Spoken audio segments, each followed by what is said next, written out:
और अब बात दिल्ली की कर लेते हैं, क्योंकि दिल्ली में सियासी बम फूटा है। दरअसल दिल्ली में एक मंत्री ने आम आदमी पार्टी और उसके मुखिया पर कई आरोप लगाते हुए पार्टी छोड़ दी है, मंत्री पद छोड़ दिया है। और जैसे ही उन्होंने मंत्री पद छोड़ा, उसके बाद उनका इस्तीफा भी मंजूर हो गया है। इसलिए सवाल ये उठ रहा है कि अंदर खाने पहले से ही ये बातचीत चल रही थी, क्या कुछ ऐसा चल रहा था? कोई नाराजगी कैलाश गहलोत की इसके पहले भी सामने आई थी, जिस वजह से एक बार में ही बिना किसी मान मनव्वल के, बिना किसी नानुकुर के तुरंत कैलाश गहलोत का इस्तीफा स्वीकार कर लिया गया है। ये बता देती हूं आपको कि कैलाश गहलोत ने पार्टी छोड़ने के साथ साथ क्या आरोप लगाए हैं। उन्होंने कई आरोप लगाए हैं आम आदमी पार्टी पर, आम आदमी पार्टी के संयोजक पर यानी अरविंद केजरीवाल पर। उन्होंने कहा है कि केजरीवाल ने अपने लिए आलीशान घर बनवाया है। उनका यह कहना है कि केजरीवाल ने अपने लिए आलीशान घर बनवाया है। आम आदमी पार्टी ने यमुना सफाई के नाम पर झूठे सपने बेचे हैं, क्योंकि इन्हीं वादों के साथ पार्टी सत्ता में आई थी। आम आदमी पार्टी सिर्फ पॉलिटिकल एजेंडा के लिए लड़ रही है, यानी कि जो उसका ध्येय था उससे भटक गई है। उन्होंने यह भी कहा कि आम आदमी के मुद्दे नहीं उठाती है आम आदमी पार्टी। इसके पहले भी आम आदमी पार्टी के कई मंत्री ये तमाम आरोप लगाते हुए पार्टी और मंत्री पद छोड़ चुके हैं। आरोप नंबर 5 क्या है उनका कहना है कि लोगों के आम जरूरतों पर भी ध्यान नहीं है, आम जरूरतों को भी आम आदमी पार्टी भूल गई है। केंद्र से लड़ाई कर विकास नहीं हो सकता, यह साफ कहना है कैलाश गहलोत का। वो ये भी कह रहे हैं, 7वां आरोप यह है उनका कि दिल्ली सरकार का हर विभाग नाकारा साबित हुआ है, यानी विभाग में काम नहीं हो रहा है, कैलाश गहलोत कह रहे हैं। साथ ही वो कह रहे हैं कि शीश महल सहित लगभग हर विभाग में घोटाले हुए हैं, शीश महल सहित हर विभाग में घोटाले हुए हैं। तो ये 8 आरोप है कैलाश गहलोत जो लगाते हुए उन्होंने पार्टी से इस्तीफा दिया, मंत्री पद से इस्तीफा दिया, लेकिन उसके बाद से आम आदमी पार्टी के किसी भी बड़े नेता की ओर से कोई बयान सामने नहीं आया है। क्या कुछ हुआ इस रिपोर्ट में देखिए।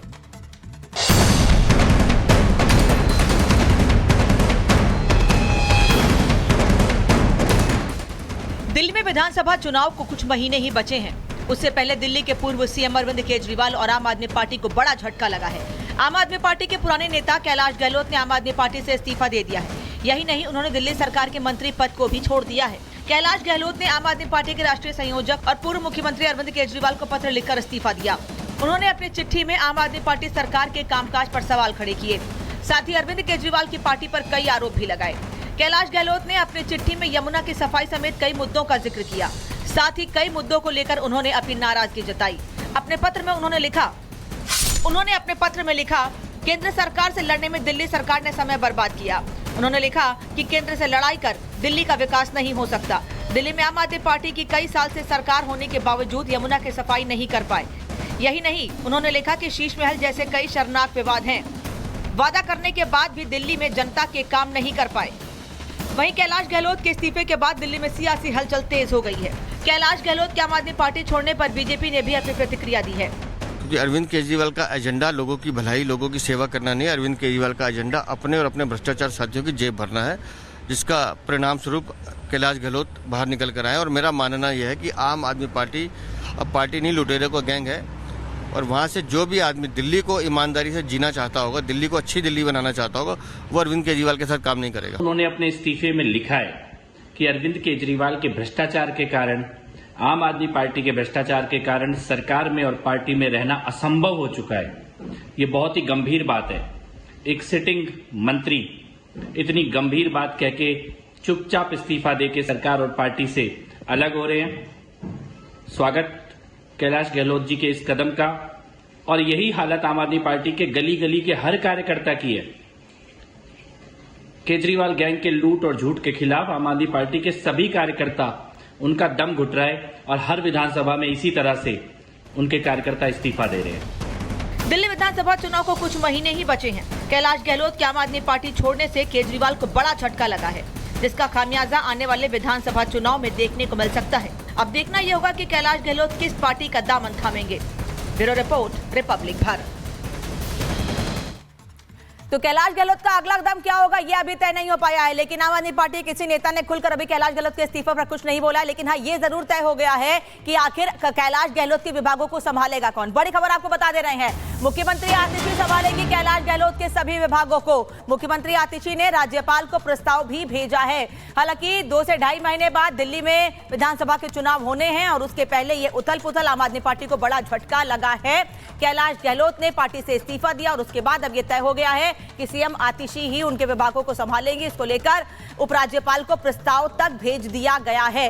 उपराज्यपाल को प्रस्ताव भेजा गया है। इसको लेकर मुख्यमंत्री आतिशी ने राज्यपाल को प्रस्ताव भेजा है।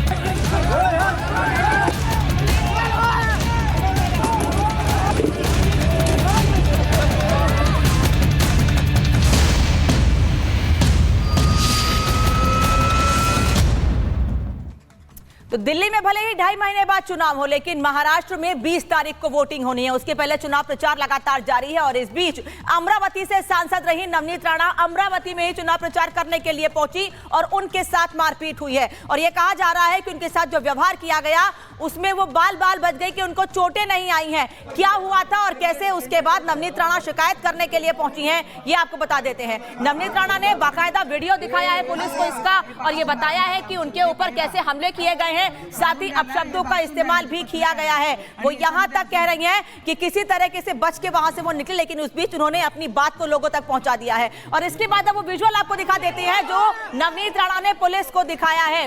ये दिखा देते हैं आपको, देखिए पुलिस को यही वीडियो दिखा रही थी नवनीत राणा, जिसमें नवनीत राणा के साथ मारपीट की गई। आप देख रहे हैं कि चारों तरफ से नवनीत राणा के आसपास लोग हैं और नवनीत राणा को उस बीच में उनके सुरक्षा कर्मियों ने घेर रखा है, जो बमुश्किल उनको निकाल के वहां से लेकर जाते हैं। नवनीत राणा ये भी कह रही हैं कि उनके लिए गलत शब्दों का तो इस्तेमाल किया ही गया है, लेकिन जो हाव भाव लोगों के थे उसे एक बात तो साफ है कि किसी ने इन लोगों को बहकाया था, भड़काया था और बार बार कह रही हैं कि विशेष समुदाय के लोगों ने उन पर हमला किया।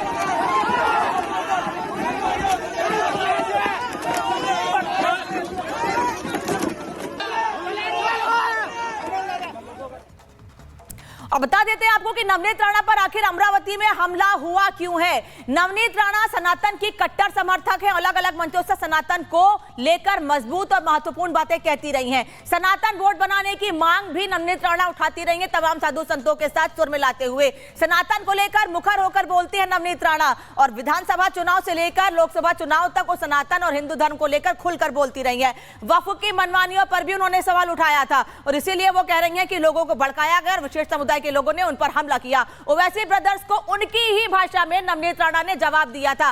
15 मिनट का जवाब 15 सेकंड से दिया नवनीत राणा ने और उसके बाद इन लोगों की नाराजगी और बढ़ गई। वो कह रही है जिसके बाद उन पर हमले की कोशिश की गई, हमला हुआ भी।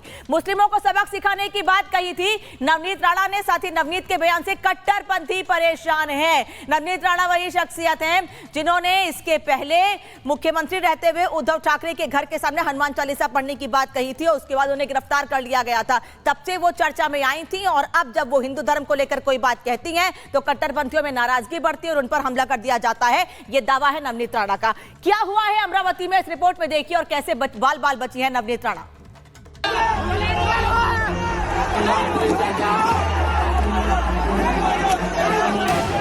तेरे को 15 मिनट लग रहे होंगे, हम लोगों को 15 सेकेंड लगेंगे। ओवैसी बीजेपी के फायर ब्रांड नेता और अमरावती से पूर्व सांसद रही नवनीत राणा किसी पहचान की मोहताज नहीं है। बीजेपी